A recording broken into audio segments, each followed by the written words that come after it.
Biblias allá en 1 de Juan capítulo 4. 1 de Juan 4. Hoy vamos a leer del versículo 7 al 12.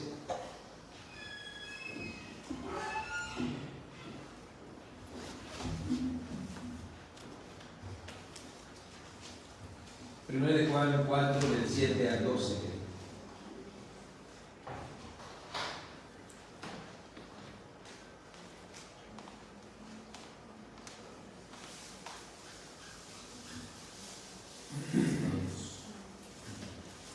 Dice la palabra de Dios, ahí en 1 de Juan 4, del 7 al 12: Amados, amémonos unos a otros, porque el amor es de Dios. Todo aquel que ama es nacido de Dios y conoce a Dios. El que no ama no ha conocido a Dios, porque Dios es amor. En esto se mostró el amor de Dios para con nosotros, en que Dios envió a su Hijo unigénito al mundo para que vivamos por Él. En esto consiste el amor, no en que nosotros hayamos amado a Dios, sino en que Él nos amó a nosotros y envió a su Hijo en propiciación por nuestros pecados. Amados, si Dios nos ha amado así, debemos también nosotros amarnos unos a otros. Nadie ha visto jamás a Dios. Si nos amamos unos a otros, Dios permanece en nosotros y su amor se ha perfeccionado en nosotros, ¿verdad?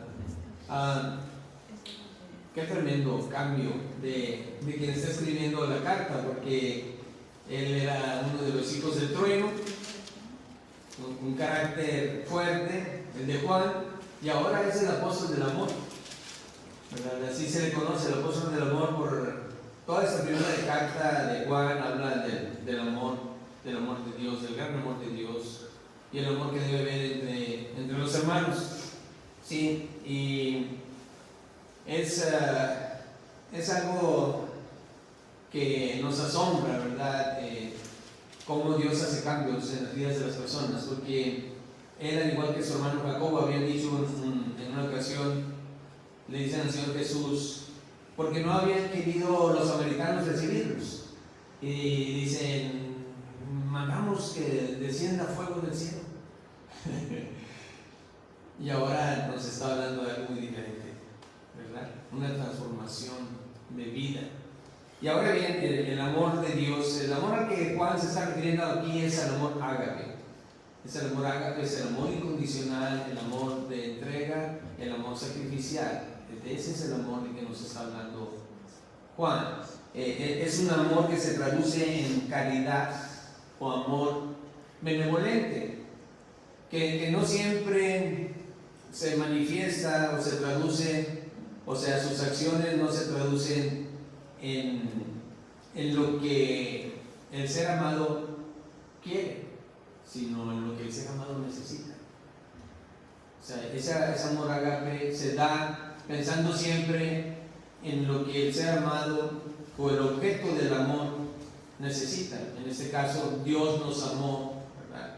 Como dice allá en Juan 3:16, porque de tal manera amó Dios al mundo que ha dado a su Hijo unigénito para que todo aquel que en él cree no se pierda, mas tenga vida eterna.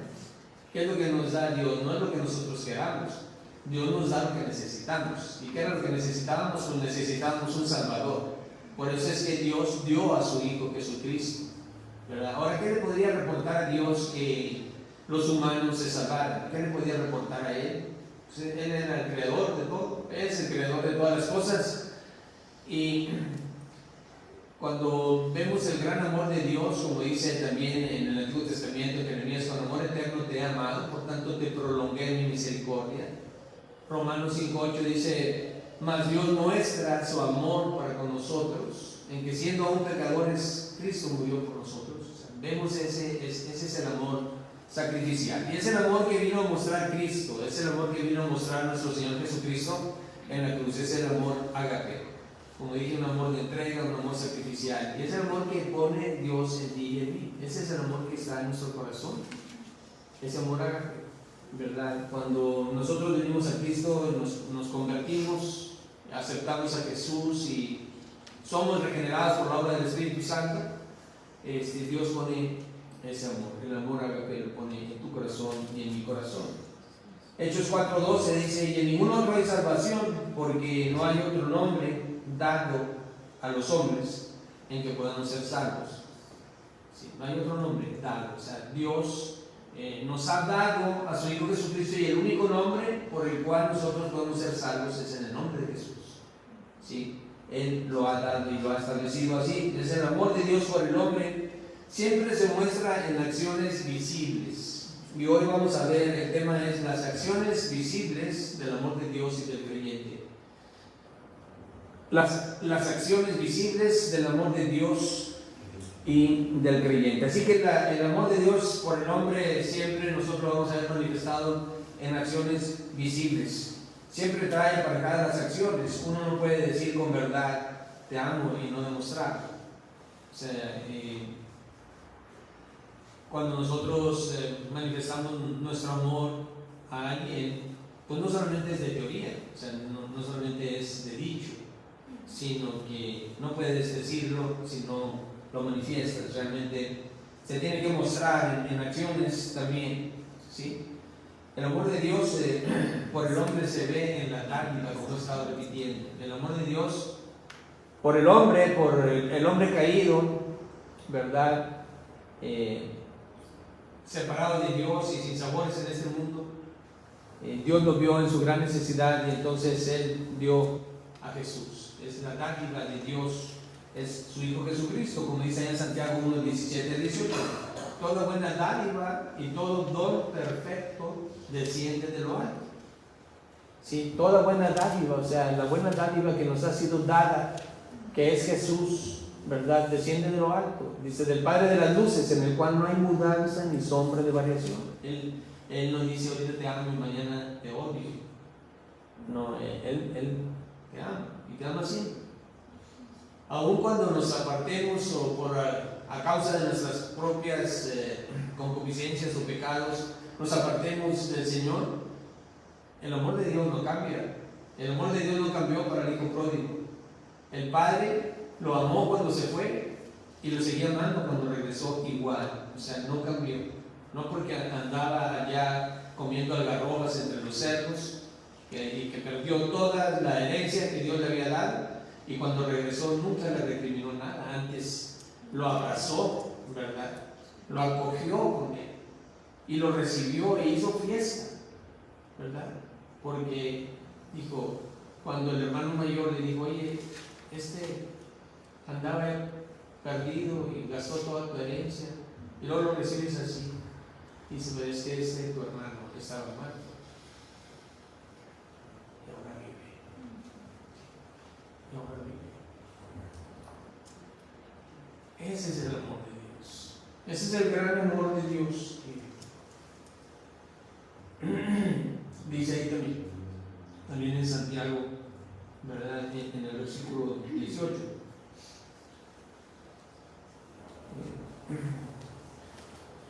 Así como envió a su Hijo Jesucristo como esa dádiva y ese don de Dios, ¿verdad? Dice Santiago 1:18, Él de su voluntad nos hizo nacer por la palabra de verdad, para que seamos primicias de sus criaturas. ¿Sí? ¿Sí? Entonces Él es la dádiva y Él de su voluntad nos hizo nacer, para que seamos primicias de sus criaturas. Nos hizo nacer por la palabra de verdad. Dios no usa tus argumentos ni mis argumentos, no usa mis pensamientos en decir cuando estoy testificando. Lo que Él usa es su palabra, porque Él es como hace nacer a una persona, le da el nuevo nacimiento a través de su palabra y por medio del Espíritu Santo. Somos regenerados. Él es el Espíritu Santo, es el que nos convence de pecado, de justicia y de juicio, y entonces nos regenera y nacemos de nuevo, ¿verdad? Es un momento maravilloso. Pero todo el motivo, el móvil es el amor de Dios. Él se está acercando a ti y te está buscando para darte perdón de pecados y vida eterna. Es un amor que no se basa en los afectos, ¿sí? Ni es causado por ninguna excelencia de los objetos. sea, no se basa en los afectos. Estoy hablando del amor ágape, no del amor fileo, que es el amor de amigos, o el amor eros, que es el amor marital, el amor de los esposos. No, estoy hablando del amor ágape, incondicional, de entrega, sacrificial. No se basan en los afectos ni en la excelencia de los objetos, no porque haya algo bueno en nosotros que le haya llamado la atención a Dios, como para decir, mira, lo voy a salvar, Él lo merece. Pues para nada, no merecemos la salvación de Dios, nadie. No hay nada en excelencia en nosotros. Romanos 5:8 ya se los dije. Mas Dios muestra su amor para con nosotros en que, siendo aún pecadores, Cristo murió por nosotros. No lo merecíamos, mas sin embargo Él envió a su Hijo Jesucristo, ¿verdad?, a salvarnos. No porque haya visto algo bueno en nosotros, como he dicho, antes al contrario. Nos salvó no por obras de justicia que nosotros hubiéramos hecho, sino por su misericordia, como dice allá en Tito 3:5. ¿Sí? Nos salvó no por obras de justicia, sino por su misericordia. Al igual que escogió al pueblo de Israel, así nos escogió a nosotros. Y vamos a ver Deuteronomio 7, del 6 al 8, nada más para que veamos. Digo, el pueblo de Israel siempre se ufanó de ser el pueblo de Dios, pero mire de dónde lo sacó Dios, porque en nosotros es igual. No podemos ufanarnos de que el Señor nos haya rescatado de nuestra buena manera de vivir, sino que Él procedió con mucha misericordia para salvarnos. Dice ahí Deuteronomio 7, del 6 al 8.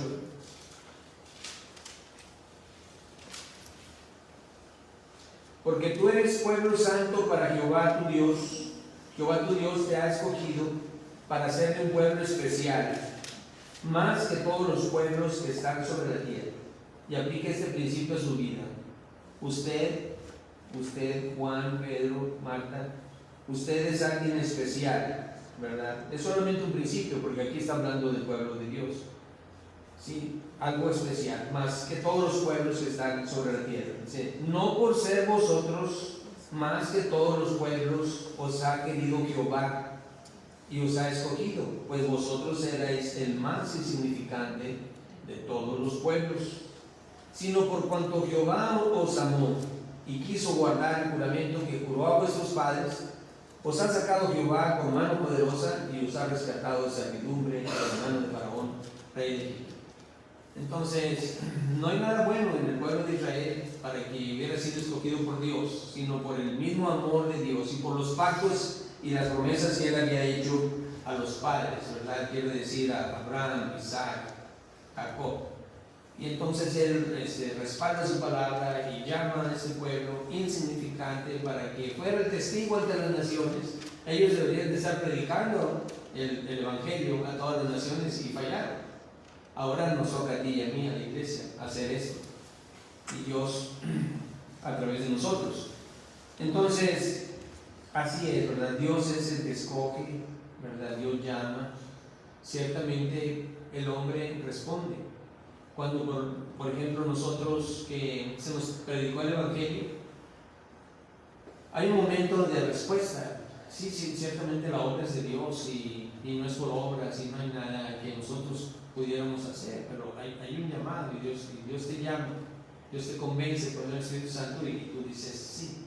O sea, yo recuerdo perfectamente cuando me predicaron el Evangelio y me hablaron de Juan capítulo 3, el nuevo nacimiento, y yo estaba en la casa de mi padre y de mi madre, allá en el comedor de la sala, y ahí estaban los y yo les estaban hablando del Evangelio, y yo ahí dije sí, creo, acepto, me arrepentí de mis pecados, sí creo.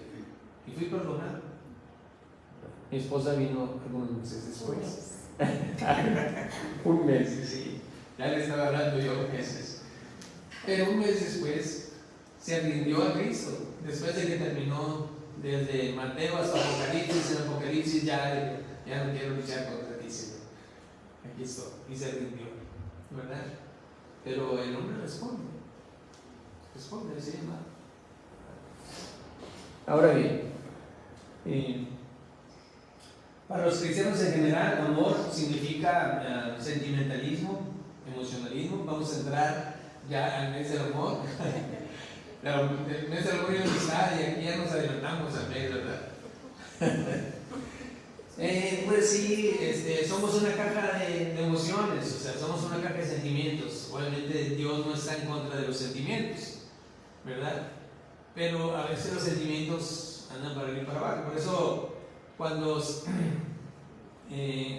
si nosotros confiáramos nuestra salvación a nuestro estado de ánimo, pues a veces andaría yo muy eufórico y a veces andaría bien deprimido.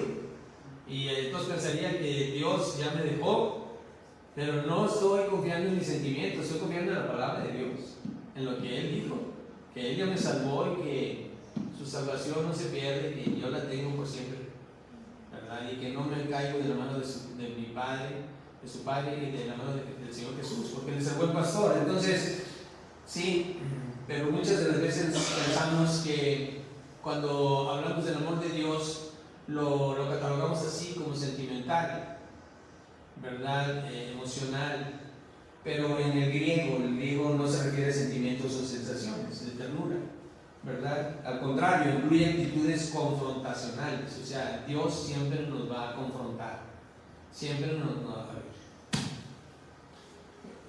¿Por qué? Porque te ama, porque no quiere que te vayas cruda. Es el mismo amor del padre, de la madre hacia los hijos, es un amor confrontacional.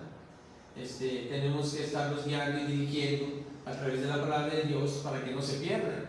Y toda palabra que estamos sembrando sabemos que un día va a traer fruto, va a traerlos a la fe. Pero entonces ese es el amor de Dios, es un amor que siempre te va a confrontar. Y no quiere decir que no te ame, pues claro que te ama, Él quiere lo mejor para ti, ¿verdad? Pero sin emociones, sin ternura, sin ese sentimentalismo que a veces nosotros le ponemos ahí a esta palabra. Sí, palabras de corrección, digamos, el móvil del amor, ágape, debe ser alcanzar el bien del ser amado. O sea, el móvil es alcanzar el bien, no lo comprendes ahorita, hijo, pero es por tu bien. Estoy pidiendo esto, estoy haciendo esto, es por tu bien, ¿verdad? Es alcanzar el bien del ser amado, ¿sí?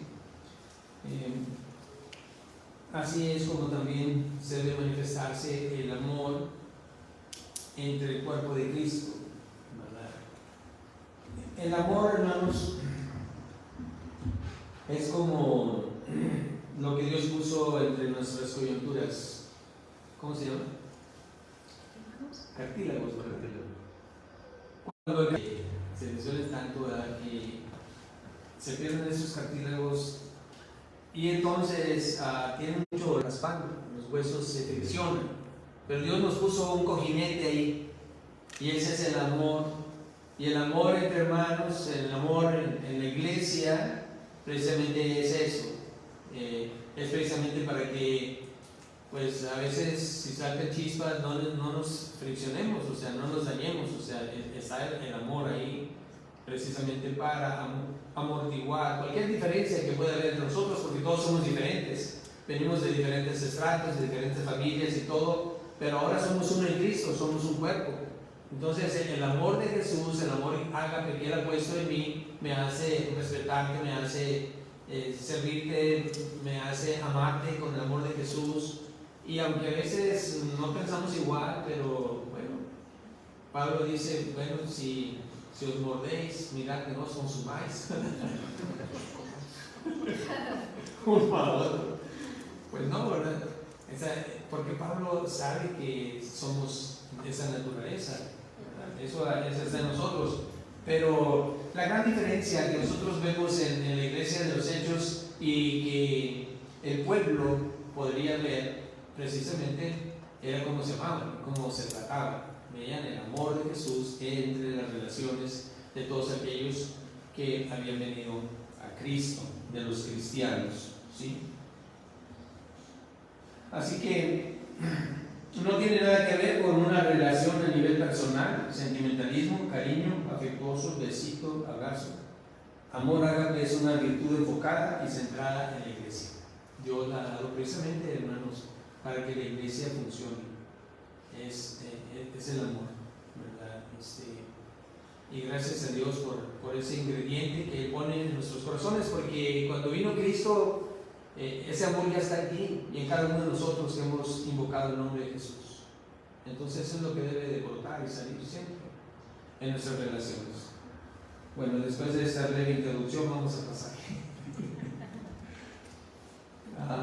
Vamos a ir, como ya dimos en 1 Juan 4, del 7 al 12. En el versículo 7 y 8, Juan describe lo que define y da evidencia de todo aquel que ha nacido de nuevo. Versículos 7 y 8. Amados, amémonos unos a otros, porque el amor es de Dios.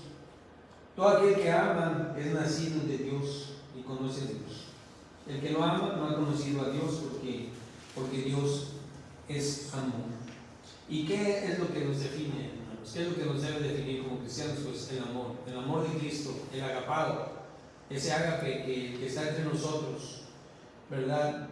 Que nos hace honrarnos, respetarnos, amarnos con el amor de Jesús y permanecer unidos aún en medio de las pruebas y dificultades que vienen a veces a la iglesia. Hay muchas iglesias que están pasando por pruebas, por dificultades y por disciplina, y hay división.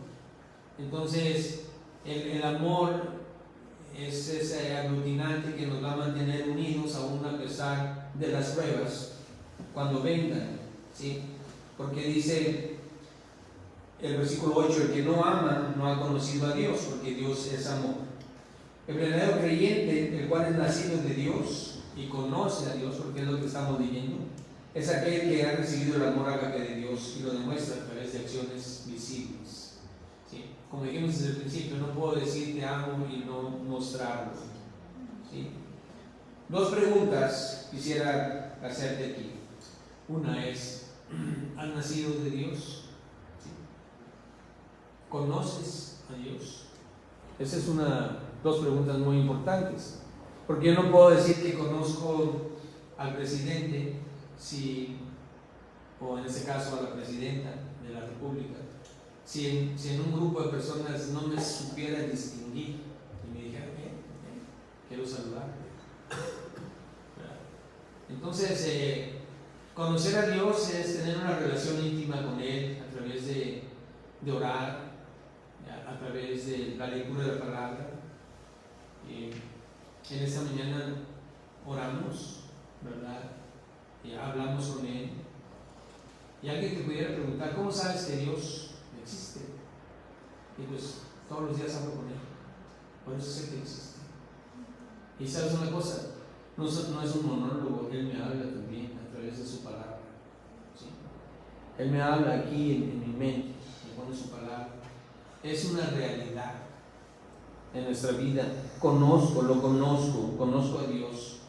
¿Por qué? Porque hemos nacido de nuevo, y si hemos nacido de nuevo, entonces hay un conocimiento, no solamente teórico, no solamente algo superficial, sino que hay un conocimiento profundo, ¿sí?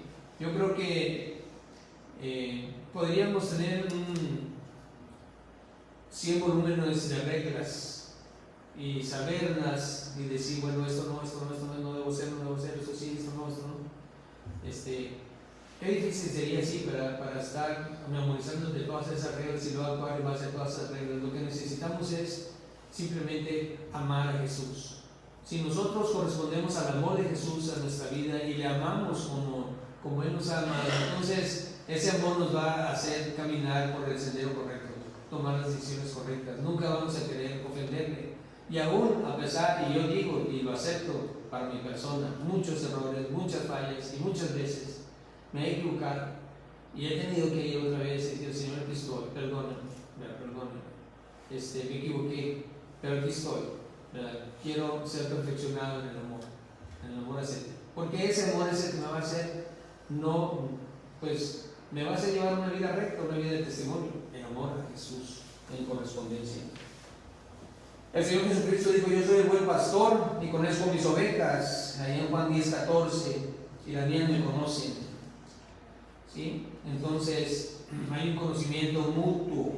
Las ovejas oyen la voz de su pastor solamente, no oyen otras voces, oyen la voz de su pastor y le identifican y le siguen, ¿verdad? Pero Jesús dice: y yo las conozco, ¿verdad? Y ellas me conocen y me siguen. El que no ama, entonces dijimos, con esa clase de amor no conoce a Dios. Y por consecuencia el amor del Padre no está en él, sino al contrario. Ama las cosas de este mundo, como dice el mismo Juan ahí en su primera carta, ahí en el 2.15. 1 Juan 2.15. No améis al mundo, ni las cosas que están en el mundo. Si alguno ama al mundo, el amor del Padre no está en él. Entonces, el Señor es radical, ¿verdad? Él lo dio todo, Él se entregó, ¿verdad? Y entonces Él quiere que nosotros le correspondamos con un amor, ¿verdad? Sí, imperfecto, realmente no amamos de una manera perfecta como Él nos ama, ¿no? Pero ahí estamos, ¿verdad? Buscándole, amándole. Pero las cosas de este mundo pues ya han perdido su brillo, ya han perdido su valor. Antes me deslumbraban, ¿sí? Y muchas veces algunas personas sufren tanto daño porque ese deslumbramiento les atrae tanto y tanto, y como las pequeñas maripositas que andan alrededor de la luz y luego se queman por acercarse tanto a aquella luz que les atrae. Pero no es la luz de Jesús, sino es la luz de este mundo. Pero aquí nos dice muy claramente Juan: no améis al mundo ni las cosas que están en el mundo. O sea, no está ahí mi corazón. Mi corazón está en Jesús. Mi corazón está en Él, ¿verdad? Ahora bien, vamos a ver primeramente las acciones visibles del amor de Dios. Después veremos las del creyente. Y como número 1, en esto se mostró, dice en el versículo 9. Vamos al versículo 9. En esto se mostró. Entonces ahí está. Son acciones visibles. En esto se mostró el amor de Dios. Es decir, se manifestó. Es como quien retira la tapa de algo. Imagínate un depósito, retiras la tapa y para ver. Bien, de esa manera Dios ha mostrado su amor al mundo. Era algo que estaba oculto, incluso para nosotros que no somos del pueblo de Israel, pues era un misterio que también los gentiles que no son del pueblo de Israel recibieran esa clase de amor. Pero vemos a Pablo predicando ese misterio y como nosotros fuimos llamados también por ese amor de Dios, ese amor de Jesús, al enviar a su Hijo unigénito al mundo. Entonces el amor de Dios se mostró. En esto se mostró, sigo leyendo ahí en el 9, en esto se mostró el amor de Dios para con nosotros, en que Dios envió a su Hijo unigénito al mundo para que vivamos por Él. Entonces ahí está, Dios está, la acción visible de Dios es: aquí está mi Hijo, Él lo envió. Pero ¿qué dice? Para que vivamos por Él. Entonces hay una responsabilidad de parte de nosotros. Gálatas 4:4 dice: llegando el cumplimiento del tiempo, Dios envió a su Hijo Jesucristo, nacido de mujer y nacido bajo la ley, para que redimiese a los que estaban bajo la ley, a fin de que recibiésemos la adopción de hijos. Entonces Dios mostró su amor en enviar a su Hijo para redimirnos, quiere decir para rescatarnos. Al enviar a su Hijo estaba el paquete completo. Venía Jesús a este mundo para dar su vida por nosotros, como rescate. Redención significa rescatar, para que redimiese a los que estaban bajo la ley, a fin de que ahora recibiésemos la adopción de hijos y viniéramos a ser hijos de Dios. Pero en Hebreos 2, del 14 al 15, también dice: y libertad. O sea, no nada más redimirnos, rescatarnos, sino libertarnos, y libertar a todos los que por el temor a la muerte estaban durante toda la vida sujetos a servidumbre, y destruir por medio de su muerte al que tenía el imperio de la muerte, esto es, al diablo. Entonces, que estábamos bajo la potestad de Satanás, estábamos bajo el poder del diablo, ¿sí? Porque nada más hay dos yugos: o estás bajo el yugo de Jesucristo o estás bajo el yugo de Satanás. Y si no le has entregado tu vida a Jesucristo, estás bajo el yugo de Satanás. Así que estás siguiendo al príncipe de este mundo, ¿sí? El padre de mentira. Pero viniendo Cristo, y Cristo vino a nuestra vida precisamente para libertarnos de ese yugo. Él nos libertó, nos rescató. Dijo: yo pago por Él, lo redimo y lo rescato y lo libero. Así que gracias le damos a Dios. por eso se muestra el amor de Dios, en que vino, ¿verdad?, a redimirnos y a libertarnos. Ahora también continúa diciendo ahí en el versículo 10, en esto consiste, o sea, no solamente en esto se mostró el amor de Dios, sino ahora dice, en esto consiste el amor. No en que nosotros hayamos amado a Dios, sino que Él nos amó a nosotros y envió a su Hijo en propiciación por nuestros pecados. Fíjate cómo en esos dos versículos nos dice Juan, Él envió a su Hijo Jesucristo, ¿verdad? Primeramente para redimirnos y para que vivamos por Él. Y ahora dice, y envió a su Hijo unigénito al mundo para que vivamos por Él, pero ahora dice, envió a su Hijo en propiciación. En propiciación. O sea, mandó a su unigénito, a su Hijo, para rescatarnos, para redimirnos, para libertarnos, pero también dijo como propiciación. O sea, Él fue la propiciación por nuestros pecados, ¿sí? La palabra propiciación viene del griego hilasmos, que significa lo que propicia, ¿sí? Apartar la ira mediante un acto justo, eso significa propiciación. O sea, la ira de Dios por nuestros pecados, una ira justa y santa, porque Él es santo, santo, santo, ¿verdad? Entonces, su ira por el pecado debería descargarse en nosotros, más Él propició, ¿verdad?, a su Hijo Jesucristo, ¿verdad? Apartó la ira mediante un acto justo. ¿Cuál? Que el justo pagara por los injustos, ¿verdad? El justo por los injustos.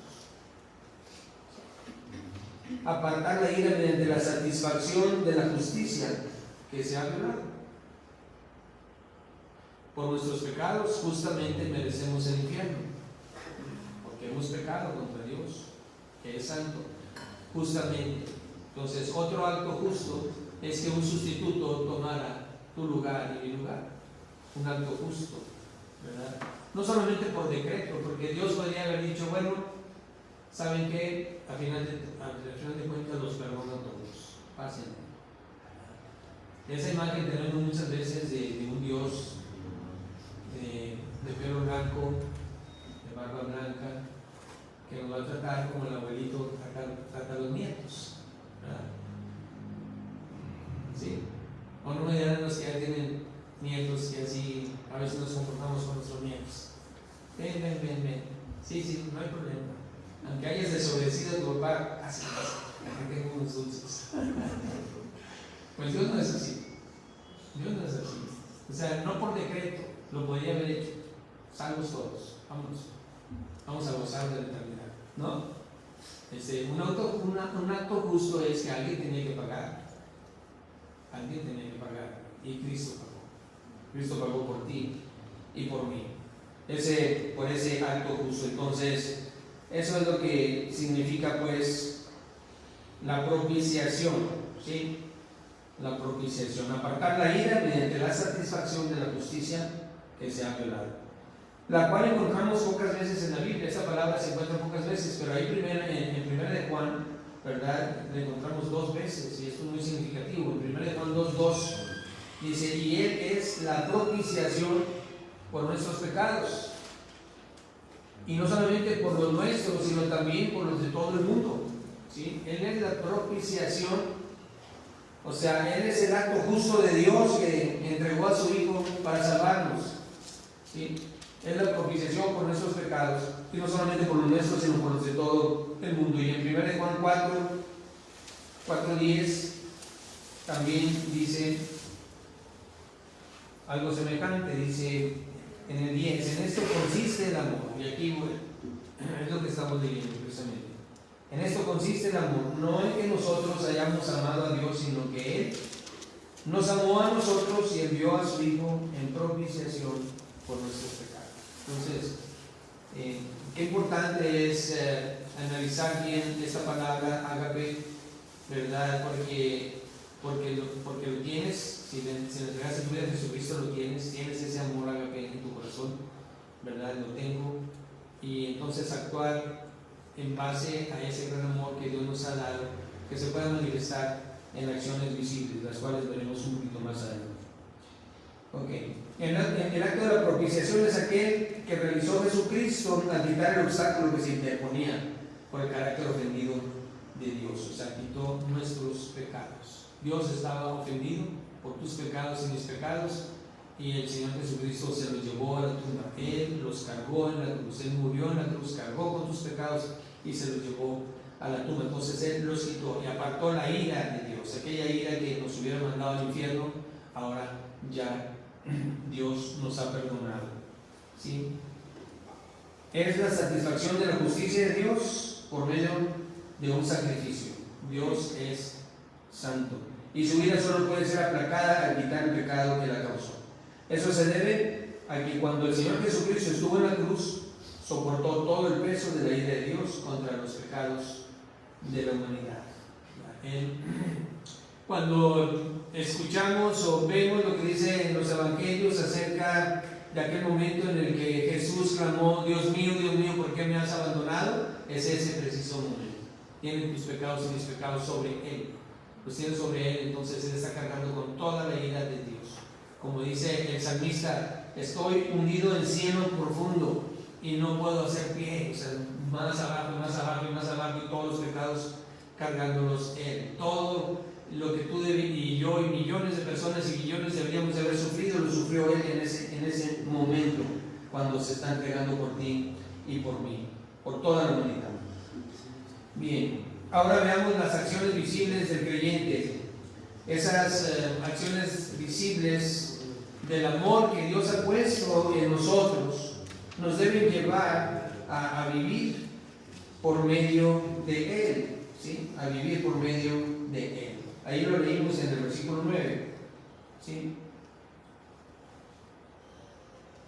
Al final dice: para que vivamos por Él, ¿sí? Ciertamente en esto se mostró el amor de Dios para con nosotros, en que Dios envió a su Hijo unigénito al mundo, dice, para que vivamos por Él. Entonces nuestras acciones visibles del amor es vivir por Él, ¿verdad? Vivir para Él. ¿Y cómo puedo vivir por Él y para Él? Pues no tengo las citas ahí proyectadas, pero las vamos a ver muy simples porque están en esta carta. En el capítulo 1, andar en comunión. ¿Cómo el cristiano debe mostrar ese amor hacia Jesús? ¿Cómo debemos tú y yo mostrar ese amor hacia Jesús? Pues dice 1 Juan 1:3, andar en comunión. Lo que hemos visto y oído, eso os anunciamos, para que también vosotros tengáis comunión con nosotros. Y nuestra comunión verdaderamente es con el Padre y con su Hijo Jesucristo. Muchos dicen: no, yo sigo a Jesús, yo le tengo a Jesús, pero yo prefiero andar solo, estoy solo y no me hallo en ningún lugar. Pues chécate, revísate, porque aquí dice que debes andar en comunión con otros. O sea, no puedes andar solo. Una vez que recibes a Jesucristo, no es para andar haciendo el solitario. O sea, tienes que andar con otro grupo de personas que profesan la misma fe y que son una iglesia, y vienes a fortalecer, a vivir en esa iglesia, a servir a esa iglesia. Eso es Pablo, quiero decir, Juan le está llamando a otros y les dice: mira, dice, yo estuve con Jesús, yo lo palpé, yo le oí, yo le oí hablar, y te estoy escribiendo esto. Sí, porque dice: lo que hemos visto y oído, eso os anunciamos, para que también vosotros, o sea, los que no son del cuerpo de Cristo, tengáis comunión con nosotros, con la iglesia. Y nuestra comunión verdaderamente es con el Padre, con su Hijo Jesucristo. Por eso debemos manifestar el amor que Dios ha puesto en tu corazón, pues andar en comunión, estar en comunión con la iglesia, con aquellos amados de Dios que cantan contigo y que también te ponen el hombro y oran por ti, con ese cuerpo de Cristo que Dios te ha dado, esa iglesia local. Andar en la luz, 1:7, que es otra manera que debemos manifestar el amor que Jesús ha puesto en tu vida y en mi vida. Dice en el capítulo 1:7: pero si andamos en luz, como Él está en luz, tenemos comunión unos con otros, y la sangre de Jesucristo su Hijo nos limpia de todo pecado, ¿verdad? Entonces, aquí vuelve a hablar Juan de la comunión, pero pues obviamente necesitamos andar en la luz. No puedo andar en las tinieblas y andar en la luz a la vez. tengo que andar en la luz, y entonces voy a tener comunión con los que están en la luz, ¿verdad? Y luego también nos dice, bueno, una promesa muy hermosa, que si la sangre de Jesucristo su Hijo nos limpia de todo pecado. Y eso es, hermano, nada más para que nosotros entendamos, nadie aquí es perfecto. Yo no soy perfecto. No, ni cerca de eso. Entonces, nadie somos perfectos, pero nos necesitamos y nos comprendemos y nos amamos y comprendo y te apoyo en tus debilidades y veo tu falta con amor y tú ves mi falta con amor. No nos juzgamos porque sabemos que el sacrificio del Señor Jesucristo fue por nosotros, nos ha redimido y la sangre de su Hijo Jesucristo nos limpia de todo pecado. Así que eso no me hace ver tus faltas, ¿verdad? Jamás podemos señalar algo, porque cuando señalamos, pues hay 3 dedos que me apuntan a mí y yo soy igual, soy lleno de faltas. Tengo muchas faltas, muchas cosas que constantemente tengo que estar arreglando con Dios. Pero somos ese cuerpo, así, o sea, no tenemos por qué pensar en que algunos son más que otros. Más que todo piensa, eres un cuerpo, eres una parte del cuerpo de Cristo. Aun y cuando pequeño te parezcas a ti mismo, tú eres indispensable en el cuerpo de Cristo. Todos somos necesarios y nos necesitamos y debemos, claro, andar en la luz, debemos de exhortarnos. Para eso estamos aquí, para alentarnos, pero también para exhortarnos, porque si no nos exhortamos, pues nos vamos apartando y cada quien se va a ir desviando, y Satanás pues obviamente siempre estará al acecho, siempre está al acecho de los cristianos, siempre buscando cómo hacerles tropezar. Pero nosotros tenemos que mantenernos en el camino y exhortarnos los unos a los otros. Por eso estamos aquí. Dije, acuérdate que dije que el amor es confrontativo. O sea, el amor es confrontarnos, es decir, cuidado con eso. Estaba platicando con un hermano y me dice, fíjate que un misionero que había estado viniendo a nuestra iglesia nos dijo a mí y a mi esposa, ¿saben? Quiero decirles esto en el amor de Jesús, pero veo algo que no veía antes. O sea, antes los veía muy unidos y siempre había pues obviamente venimos a ser uno, ya no somos 2. Pero él, en esa vuelta que da, y digo, te lo digo de corazón, digo, eso es lo que me está mostrando el Señor. Y bueno, es un amor confrontativo. Y eso fue para que ellos dijeran, tienes razón, estamos muy enfocados al servicio, a la labor, al trabajo, y a lo mejor estamos descuidando nuestra propia relación. Bueno, ejemplo. También debemos andar en obediencia para mostrar que sea a través de esas acciones visibles, ¿verdad? Andar en obediencia. 2.5. En el 2.5 dice, pero el que guarda su palabra, en este verdaderamente el amor de Dios se ha perfeccionado, por eso sabemos que estamos en él. Que guarda su palabra, andamos en obediencia, entonces verdaderamente el amor de Dios se ha perfeccionado. En obediencia, en guardar su palabra. En andar en justicia, 2.29. Si sabéis que Él es justo, sabed también que todo el que hace justicia es nacido de Él. Son evidencias del nuevo nacimiento. Hacer lo que es justo, andar en justicia, ¿sí? Andar en amor, 3.23. Y este es su mandamiento, que creamos en el nombre de su Hijo Jesucristo y nos amemos unos a otros como nos lo ha mandado. Esta es una de las evidencias, ¿verdad?, del amor ágape en la iglesia, que creamos en Él y que nos amemos los unos a los otros como nos lo ha mandado. Un nuevo mandamiento os doy, dijo el Señor Jesucristo, antes de partir, que os améis unos a otros, allá en Juan 17. ¿Sí? Andad en el Espíritu, 3.24. Y el que guarda sus mandamientos permanece en Dios y Dios en él, y en eso sabemos que Él permanece en nosotros por el Espíritu que nos ha dado. Entonces, todas estas son evidencias de que se deben estar dando como resultado de ese amor que Dios ha puesto en nuestro corazón, ¿verdad? Y vienen a se traducen en acciones visibles. O sea, la gente lo ve. Sí, la gente lo ve. Ahora bien, ¿qué otras acciones visibles dice el pasaje? Pues ahí, si vamos al capítulo, regresamos al capítulo 4, pero el versículo 11, dice, amar a los hermanos, dice el versículo 11, amados, si Dios nos ha amado así, debemos también nosotros amarnos unos a otros. ¿Sí? ¿En qué conocemos que amamos a los hermanos? ¿Sí? Cuando amamos a Dios y guardamos sus mandamientos. Definitivamente, y dice la Biblia, sus mandamientos no son gravosos.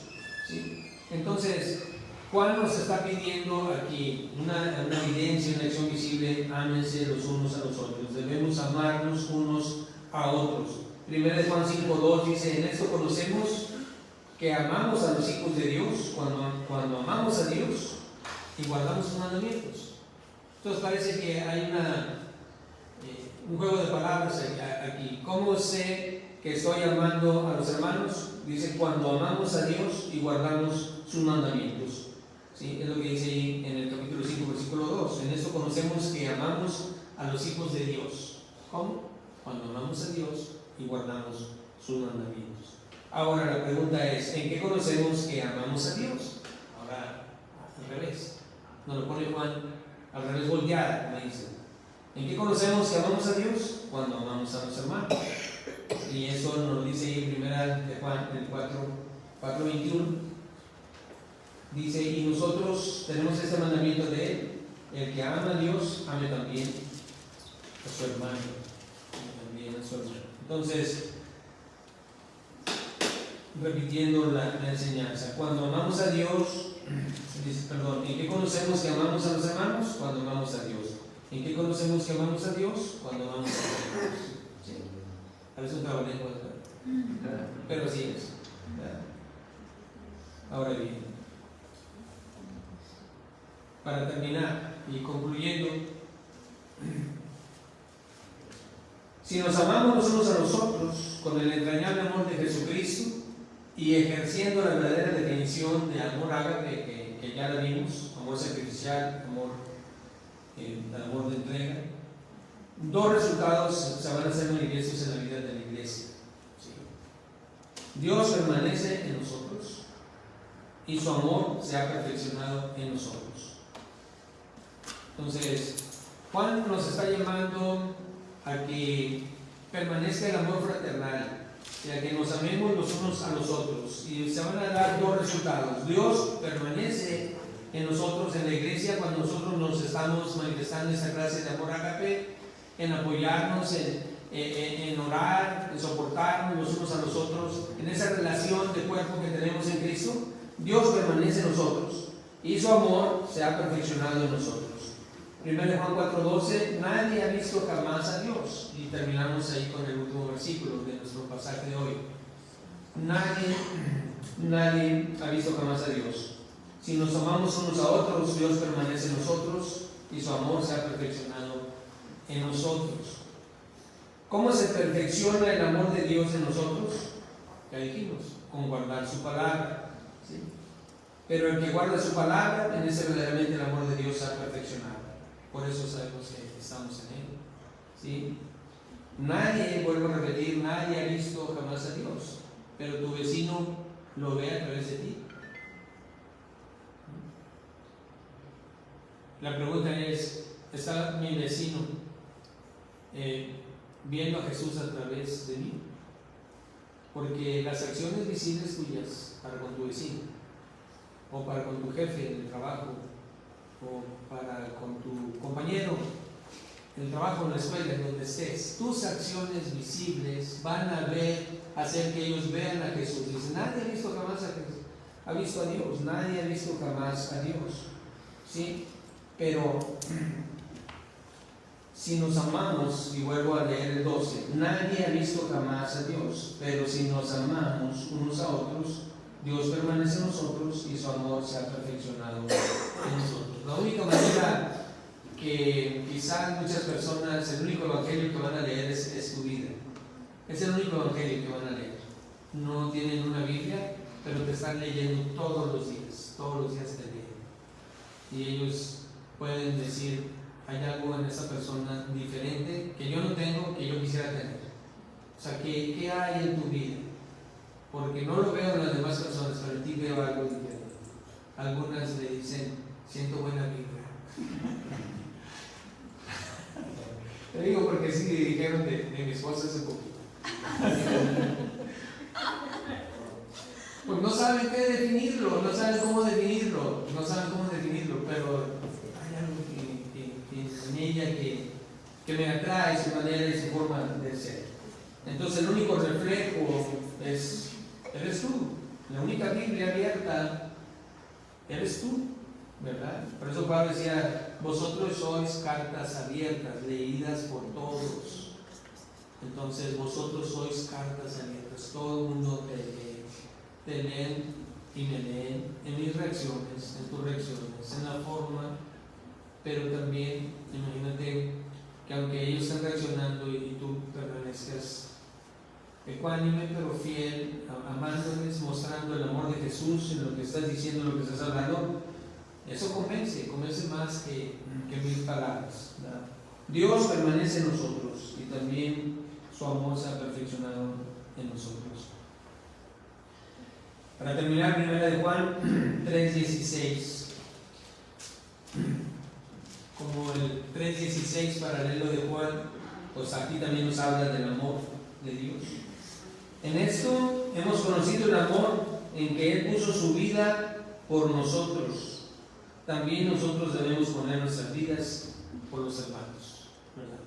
En esto, ¿verdad?, hemos conocido el amor en que Jesús puso su vida. Entonces, eso, llévate esa máxima de esta mañana, llévate eso en tu corazón. Cristo dejó su trono de gloria para venir a morir por ti, por amor. Dios sea, Jesús sea. Dios envió a su Hijo Jesucristo. Y entonces nosotros también debemos poner nuestras vidas por los hermanos. Muy bien. Terminamos y vamos a orar para darle gracias a Dios.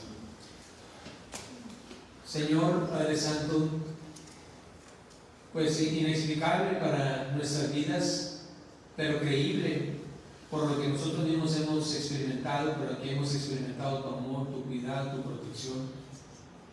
No podemos entender cómo es que nos amas, pero sabemos que nos amas. Y te damos gracias por ese amor confrontacional que tienes para nosotros, porque muchas veces hemos recibido tu llamada de atención y tenemos que aceptarlo cuando no estábamos siguiendo tus pasos. Y sabemos que es para bien, que todas las cosas obran para bien a los que tú has llamado, Señor. Y te damos gracias porque todo tu consejo en tu palabra nos habla de tu amor, Señor. Así que gracias por amarnos de tal manera que enviaste a tu Hijo Jesucristo a este mundo para redimirnos, para salvarnos, para darnos vida de entre los muertos. Gracias, Jesús. Ayúdanos pues a ver todas esas acciones visibles tuyas para que nuestro amor crezca por ti. Haz crecer nuestro amor, nuestra admiración por ti, al ver las acciones visibles de tu amor hacia nuestra vida, para que nuestro amor crezca por nuestro divino Salvador, que le amemos con todo nuestro corazón. Te damos las gracias y te pedimos esto en el nombre de Cristo. Amén. Amén. Gracias, Dios bendiga.